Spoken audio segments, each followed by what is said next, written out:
الله. أعوذ بالله من الشيطان اللعين الرجيم.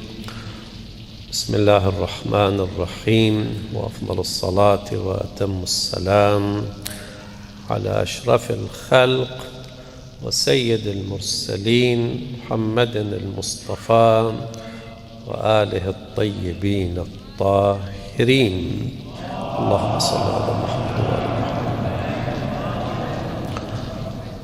من المناسب أن يطلع المؤمن الموالي على سيرة مواليه في مناسبات مواليدهم واستشهادهم. لو أن كل مؤمن في هذه المناسبتين قرأ شيئا من سيرهم، قرأ شيئا من أخلاقهم ليتأسى بهم، من هذا الأمر يجعل أحدنا يتثقف ثقافة ولائية.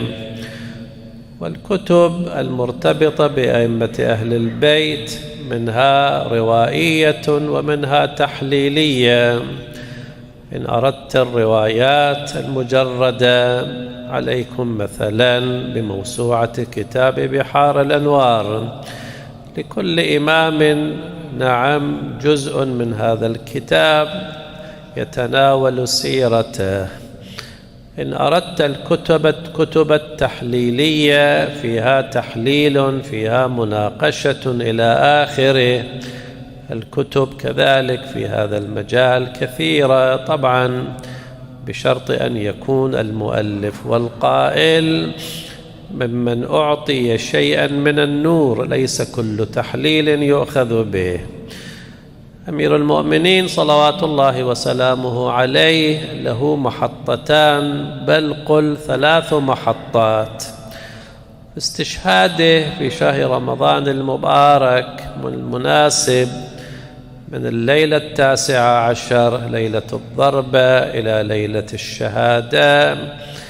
أحدنا هكذا يتخصص في دراسة سيرته، هذه من العبادة.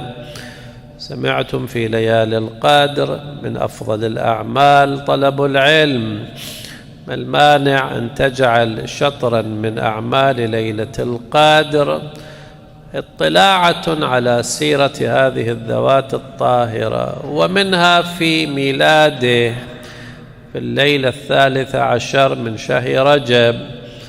شهر رجب شهر الله عز وجل، وكذلك شهر علي عليه السلام.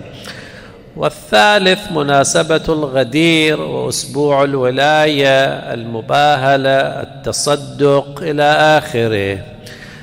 إذن الموالي المحب الذي يريد أن يجعل ولاءه لأمير المؤمنين عن وعي وفهم والشعور عليه أن يغتنم هذه الفرص الثلاث.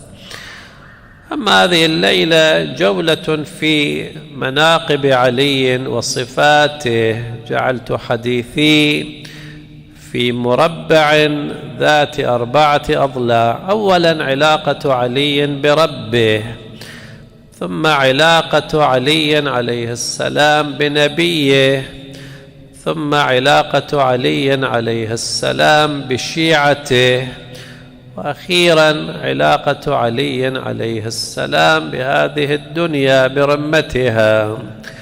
نأخذ كل ضلع من هذه الأضلاع ال4 لنرى ما هو موقع علي عليه السلام صلوات الله عليه منها. أما الضلع الأول، لا نريد ذكر منقبة لا يمكن التأسي بها، أن يكون أحد